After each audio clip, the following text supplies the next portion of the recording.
বেসরকারি খাতে অর্থায়নে শক্তিশালী বন্ড বাজার তৈরি হচ্ছে জানালেন সালমান এফ রহমান। রপ্তানিতে নীতি সহায়তার তাগিদ।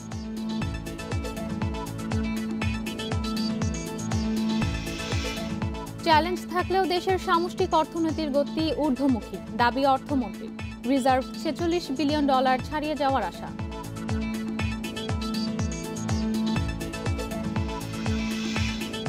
করোনা টিকা কিনতে $94 কোটি ঋণ দিচ্ছে এশীয় উন্নয়ন ব্যাংক। 2024 সালের মধ্যে টিকা পাবে 2 কোটি মানুষ।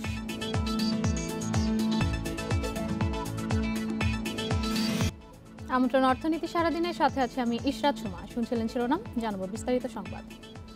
রপ্তানি বাড়াতে তৈরি পোশাক শিল্পের মতো অন্যান্য খাতেও নীতি সহায়তায় জোর দিয়েছেন প্রধানমন্ত্রীর বেসরকারি শিল্প ও বিনিয়োগ উপদেষ্টা সালমান এফ রহমান। পাশাপাশি বেসরকারি খাতের অর্থায়নের জন্য শক্তিশালী বন্ড বাজার চালুর উদ্যোগ নেওয়া হয়েছে বলে জানান তিনি।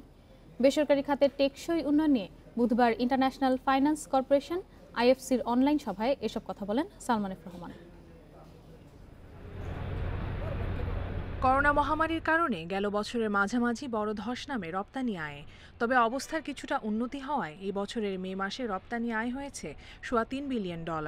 জুলাই থেকে মে পর্যন্ত সার্বিক রপ্তানি $35.18 বিলিয়ন পণ্য, যেখানে $28 বিলিয়ন এসেছে তৈরি পোশাক খাত থেকে।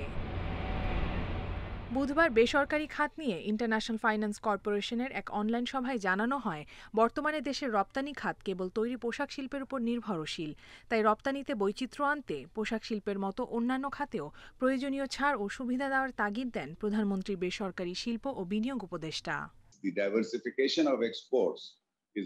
বর্তমানে আমরা তৈরি পোশাক শিল্পের ওপর বেশি নির্ভরশীল, তবে দেশের সার্বিক অর্থনৈতিক উন্নয়নে রপ্তানির ঝুড়িতে আরও পণ্য যোগ করতে হবে। পোশাক শিল্পের মতো নীতি সহায়তা ও ছাড় অন্য খাতকেও দিতে হবে। আগে দেশের পুঁজিবাজার শুধু কোম্পানি নির্ভর ছিল, তবে বর্তমানে বন্ড বাজার চালুর উদ্যোগ নেওয়া হয়েছে, যা থেকে দীর্ঘমেয়াদী অর্থের যোগান পাবে প্রতিষ্ঠানগুলো। আমাদের ব্যাংকগুলো দীর্ঘমেয়াদে ঋণ দিতে স্বল্পমেয়াদী আমানত ব্যবহার করছে। দেশের পুঁজিবাজার আগে সম্পূর্ণ ইকুইটি নির্ভর ছিল, তবে নতুন কমিশনের মাধ্যমে আমরা দ্রুতই ভাইব্রেন্ট বন্ড মার্কেট পাব। বেসরকারি খাতের সার্বিক উন্নয়ন এবং রপ্তানি বাড়াতে শুল্ক ব্যবস্থার আধুনিকায়নের তাগিদ দেয় আইএফসি। তৈরি পোশাক খাত, চামড়া, জুতা শিল্প, ইলেকট্রনিক ও কৃষিজাত পণ্য উৎপাদনে আধুনিক প্রযুক্তির ব্যবহার বাড়াতে হবে, যেন বিশ্বে খাদ্য উৎপাদন বাড়ানোর পাশাপাশি রপ্তানিও বাড়ানো যায়। এছাড়াও উন্নয়নশীল দেশ হওয়ার পর প্রতিযোগিতায় টিকে থাকতে দেশীয় শিল্প কারখানায় সক্ষমতা বাড়ানোর পাশাপাশি রক্ষণশীলতা ছাড়া কার্যক্রম পরিচালনার তাগিদ দেওয়া হয় অনুষ্ঠানে। কপ্তিয়া মুমতাহানা, ইন্ডিপেন্ডেন্ট নিউজ, ঢাকা। অনেক চ্যালেঞ্জ থাকলেও দেশের সামষ্টিক অর্থনীতির গতি ঊর্ধ্বমুখী বলে দাবি করেছেন অর্থমন্ত্রী আহম মুস্তাফা কামাল। শিগগিরই রিজার্ভের পরিমাণ $46 বিলিয়ন ছাড়িয়ে যাবে বলেও আশা করেন তিনি। বুধবার ক্রয় কমিটির সভা শেষে সাংবাদিকদের অর্থমন্ত্রী এসব কথা বলেন। এ সময় মন্ত্রী বলেন, চ্যালেঞ্জগুলোকে সুযোগ হিসেবে চিন্তা করায় দেশের অর্থনীতি এশিয়ার মধ্যে সবচেয়ে ভালো অবস্থানে আছে। করোনা ভাইরাসের প্রভাবে বিশ্বের অনেক দেশ অর্থনৈতিকভাবে বিপর্যস্ত হয়ে পড়েছে, তবে মহামারীর মধ্যেও শক্তিশালী অবস্থানে দেশের বৈদেশিক মুদ্রার রিজার্ভ। কেন্দ্রীয় ব্যাংকের তথ্য মতে দেশের রিজার্ভ এখন $45 বিলিয়ন পৌঁছেছে। সরকারি ক্রয় কমিটির সভা শেষে অর্থমন্ত্রী জানালেন, অর্থবছর শেষের দিকে অর্থনীতির অনেক সূচকই অনেক ভালো অবস্থানে। ঊর্ধ্বমুখী রেমিটেন্স, রপ্তানি আয় লক্ষ্যের কাছাকাছি। খুব দ্রুত রিজার্ভের নতুন রেকর্ড হবে। রেভিনিউ অর্জন আমাদের অলমোস্ট এখন 17% গ্রোথ, স্বাভাবিক সময়ের তুলনায় 17% আমাদের গ্রোথ। আমাদের এক্সপোর্টও গ্রোথ আছে অলমোস্ট 14%। আমাদের ফরেন এক্সচেঞ্জ রিজার্ভের পরিমাণ আমরা জানেন $46 বিলিয়ন সুইচ করছে এখন। অলমোস্ট এই মাসে $46 বিলিয়ন হয়ে যাবে। দেশে খাদ্যপণ্যের দাম এবং মজুত স্থিতিশীল রাখতে ক্রয়ের অনুমোদনের সময় 3 বছর বাড়িয়েছে অর্থনৈতিক বিষয় সংক্রান্ত মন্ত্রিসভা। জরুরি প্রয়োজনে খাদ্যপণ্য আমদানি প্রক্রিয়া সহজ করতেই এই সিদ্ধান্ত, জানালেন মন্ত্রণালয়ের অতিরিক্ত সচিব। Trading corporation of Bangladesh TCB কর্তৃক রাষ্ট্রীয় জরুরি প্রয়োজনে নিত্য প্রয়োজনীয় পণ্য সামগ্রী আমদানি স্থানীয়ভাবে ক্রয়ের ক্ষেত্রে 3 বছরের জন্য সংগ্রহের মেয়াদ বৃদ্ধির বিষয়, এটাও এই কমিটি অনুমোদন দিয়েছে। এছাড়া জঙ্গিবাদ ও সন্ত্রাস দমনে র্যাবকে আরও শক্তিশালী করার পদক্ষেপ নিচ্ছে সরকার। এর অংশ হিসেবে কারিগরি ও প্রযুক্তিগত সক্ষমতা বাড়াতে আধুনিক প্রযুক্তি ও যন্ত্র কেনার উদ্যোগ নেওয়া হয়েছে। সব মিলিয়ে ক্রয় কমিটিতে 1039 কোটি টাকার 16টি প্রস্তাব অনুমোদন করা হয়েছে। ইফাতারা, ইন্ডিপেন্ডেন্ট নিউজ। করোনা ভাইরাসের টিকার টাকা ভারত ফেরত দিবে কিনা তা স্বাস্থ্য ও পরিবার কল্যাণ মন্ত্রণালয় জানে। বুধবার ক্রয় সংক্রান্ত মন্ত্রিসভা কমিটির বৈঠকের পর সাংবাদিকদের একথা বলেন অর্থমন্ত্রী আহম মুস্তাফা কামাল। এছাড়া 5 থেকে 10 টাকার সার্জিক্যাল মাস্ক 356 টাকায় কেনার বিষয়ে জানতে চাইলে তিনি বলেন, প্রতিটি মন্ত্রণালয়ের জন্য আলাদা বরাদ্দ রয়েছে, এগুলো তদারকি করা হবে। আমাদের স্বাস্থ্য মন্ত্রণালয় তারা আমাদের লাইন মিনিস্ট্রি, তারা দেখভাল করবে এটা। তাদের এখন কতদিন সময় দিয়েছিল এবং কন্ট্রাক্ট দিয়েছিল, এখন তাদেরও সেখানে ভ্যাকসিন প্রয়োজন। আমরা দেখছি এখন সেই সমস্ত কারণ বিবেচনা নিয়ে আমরা সিদ্ধান্ত নিব। করোনা ভাইরাসের টিকা কিনতে বাংলাদেশকে $94 কোটি ঋণ অনুমোদন দিয়েছে এশীয় উন্নয়ন ব্যাংক এডিবি। বাংলাদেশি মুদ্রায় এই ঋণের পরিমাণ 7,945 কোটি টাকা। এক সংবাদ বিজ্ঞপ্তিতে এ তথ্য জানায় সংস্থাটি। বিজ্ঞপ্তিতে বলা হয়, এই টাকায় বাংলাদেশ প্রায় 4,47 লাখ ডোজ টিকা কিনতে পারবে। এর মাধ্যমে 2024 সালের মধ্যে 2 কোটির বেশি মানুষকে এই টিকা দেওয়া যাবে। উন্নয়নশীল দেশগুলোকে করোনা ভাইরাসের টিকা কিনতে সহযোগিতার জন্য গত ডিসেম্বরে $900 কোটি Asia Pacific vaccine access facility চালু করেছিল এডিবি। তার আওতায় এই অর্থ পাবে বাংলাদেশ। বিজ্ঞপ্তিতে বলা হয়, ঋণের অর্ধেক অর্থাৎ $47 কোটি জন্য বাংলাদেশকে 2% হারে সুদ দিতে হবে।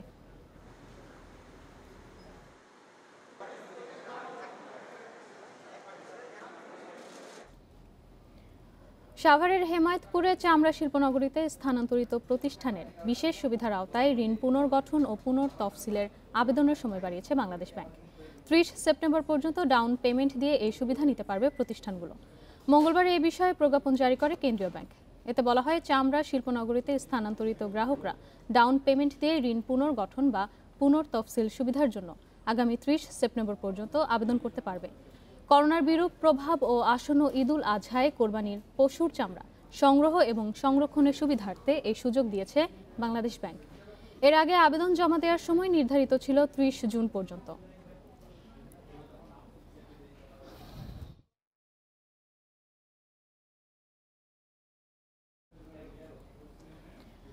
এখন থেকে নিজের বেনিফিশিয়ারি ওনার্স বিও অ্যাকাউন্টে জমা থাকা নগদ টাকার উপরে বছর শেষে সুদ পাবেন বিনিয়োগকারীরা। গ্রাহকদের অব্যবহৃত অর্থের বিপরীতে সুদ দিতে ব্রোকারেজ হাউসগুলোকে সোমবার নির্দেশনা দিয়েছে নিয়ন্ত্রক সংস্থা Bangladesh securities and exchange commission BSEC। এতে বলা হয়েছে, গত বছর পাশ হওয়া সিকিউরিটিজ অ্যান্ড এক্সচেঞ্জ রুল 2020-এর নতুন নীতিমালা অনুযায়ী এই সিদ্ধান্ত নেওয়া হয়েছে। এতদিন বিনিয়োগকারীরা জমা থাকা অর্থের বিপরীতে কোনো সুদ পেতেন না। বিপরীতে ব্যাংক থেকে সুদ পেত হাউসগুলো। নতুন নির্দেশনায় ব্রোকারেজ হাউস এখন সেই টাকার উপরে ব্যাংক থেকে যে সুদ পাবে তা থেকে খরচ বাদ দিয়ে একটি অংশ বিনিয়োগকারীকে দিয়ে দেবে।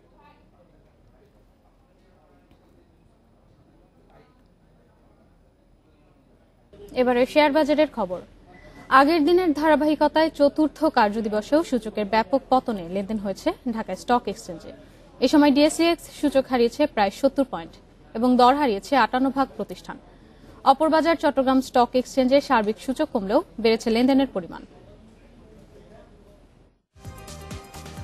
বুধবার ঢাকায় স্টক এক্সচেঞ্জে বড় উত্থান দিয়ে লেনদেন শুরু হলেও বেলা 1টার পর কমতে থাকে সূচক। লেনদেন শেষে DSEX কমেছে 69.89 পয়েন্ট, অবস্থান করছে 6035 পয়েন্টে। সূচক কমলেও শেয়ার বিক্রির চাপে বেড়েছে লেনদেনের পরিমাণ। আজ মোট হাতবদল হয়েছে 2030 কোটি 3 লাখ টাকা শেয়ার, যা আগের কার্যদিবস থেকে 12 কোটি টাকার বেশি। হাতবদলে অংশ নেওয়া 372টি কোম্পানি ও মিউচুয়াল ফান্ডের মধ্যে আজ দর বেড়েছে 133টি, কমেছে 217টির এবং অপরিবর্তিত 22টি প্রতিষ্ঠানের শেয়ার দর। লেনদেনের শীর্ষে থাকা প্রতিষ্ঠানের তালিকায় প্রথম অবস্থানে উঠে এসেছে বেক্সিমকো লিমিটেড, দ্বিতীয় ন্যাশনাল ফিড মিল এবং তৃতীয় অবস্থানে ম্যাক্সন্স স্পিনিং। দর বৃদ্ধির শীর্ষে থাকা প্রতিষ্ঠানের তালিকায় প্রথম অবস্থানে উঠে এসেছে মুন্নু সিরামিক, দ্বিতীয় মনোস্পুল পেপার এবং তৃতীয় মুন্নু ফেব্রিক। অন্যদিকে চট্টগ্রাম স্টক এক্সচেঞ্জে সার্বিক সূচক কমেছে 194.38 পয়েন্ট। লেনদেন হয়েছে 136 কোটি 36 লাখ টাকা share. Ishrat Suma, independent news, Dhaka. মানিকগঞ্জের যমুনা ও পদ্মার চরাঞ্চলে জনপ্রিয় হচ্ছে বাদাম চাষ। সহজলভ্য উপকরণ, আবহাওয়া অনুকূল ও কম খরচে বেশি লাভ হয় বাদাম চাষে ঝুঁকছেন কৃষক। এবার জেলায় 16টি ইউনিয়নের শতাধিক চরে বাদাম চাষ হয়েছে বলে জানিয়েছে কৃষি বিভাগ। মানিকগঞ্জ শহর থেকে প্রায় 30 কিলোমিটার দূরে শিবালয় উপজেলার জাফরগঞ্জ এলাকা। সেখান থেকে ট্রলার যোগে যেতে হয় বাঘুটিয়া চরে। অন্য আরো 2টি উপজেলার মতো দুর্গম এই চরে প্রায় 1,500 বিঘা জমিতে বাদামের আবাদ হয়েছে। ক্ষেত থেকে বাদাম তুলতে ব্যস্ত এখন চাষিরা। ভালো বীজে প্রতি বিঘা জমিতে 8 থেকে 10 মণ বাদামের ফলন পাওয়া যাচ্ছে। সরকারের পক্ষ থেকে ভালো মানের বীজ সরবরাহ করা হয়েছে বলে জানিয়েছেন চাষিরা। পাশাপাশি আবহাওয়া অনুকূল থাকায় বাম্পার ফলনও হয়েছে। 5 বিঘা মনে করেন 25 মণ বাদাম হইব। সুখে টিকে খরচ 35-40 এরকম খরচ।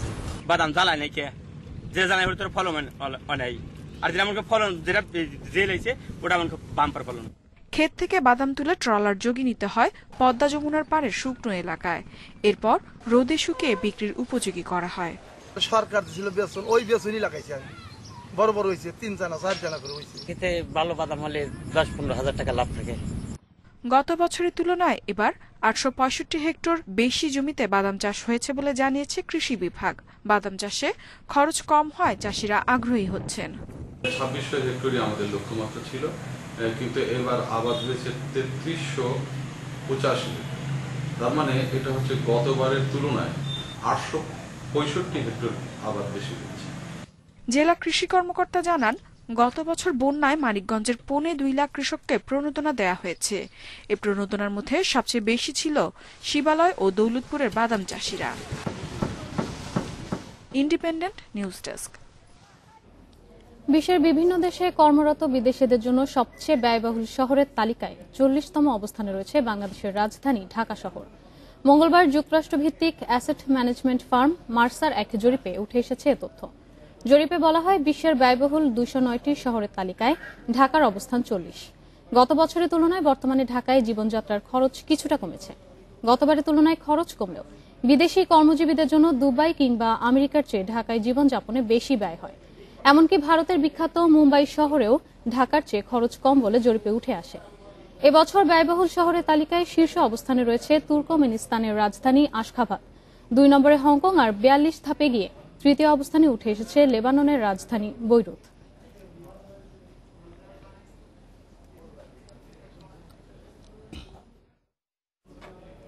ঢাকা বিশ্ববিদ্যালয় প্রাঙ্গণে প্রথম বর্ষপূর্তি উদযাপন করল ঢাবিয়ান বিজনেস কমিউনিটি।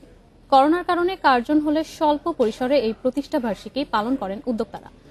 ঢাকা বিশ্ববিদ্যালয়ের উদ্যোক্তাদের প্ল্যাটফর্ম হিসেবে 2020 সালের 22 জুন যাত্রা শুরু করে এই সংগঠন। বিশ্ববিদ্যালয়ের বর্তমান ও সাবেক শিক্ষার্থীদের নিয়ে তৈরি এই গ্রুপের সদস্য বর্তমানে 28,000-এর বেশি, যাদের মধ্যে 500 জনের বেশি উদ্যোক্তা। এই সংগঠনের মাধ্যমে নতুন উদ্যোক্তাদের জন্য প্রচারণার কাজও করা হয়।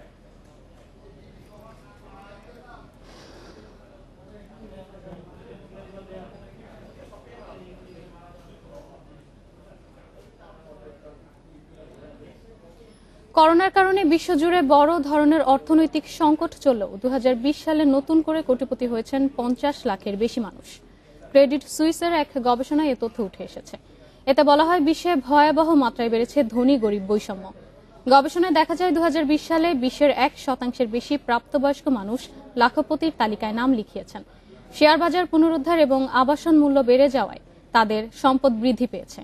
গবেষকরা জানান, করোনার কারণে গত বছরের প্রথম ভাগে ব্যবসা বাণিজ্যের বড় ধরনের ক্ষতি হলেও বছরের শেষ দিকে তা অনেকটাই কাটিয়ে ওঠা সম্ভব হয়েছে। বিশ্বজুড়ে মোট সম্পদ বৃদ্ধি পেয়েছে 7.4 ভাগ।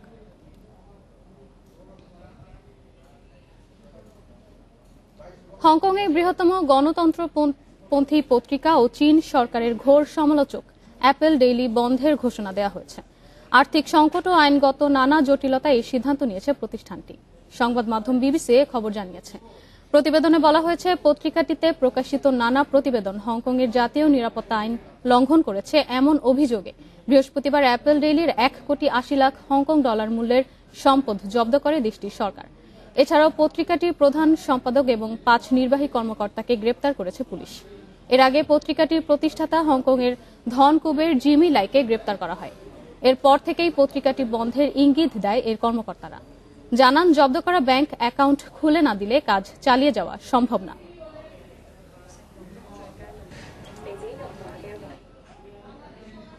এবারে জানাবো বিশ্বের প্রধান মুদ্রার সাথে টাকার আজকের বিনিময় হার।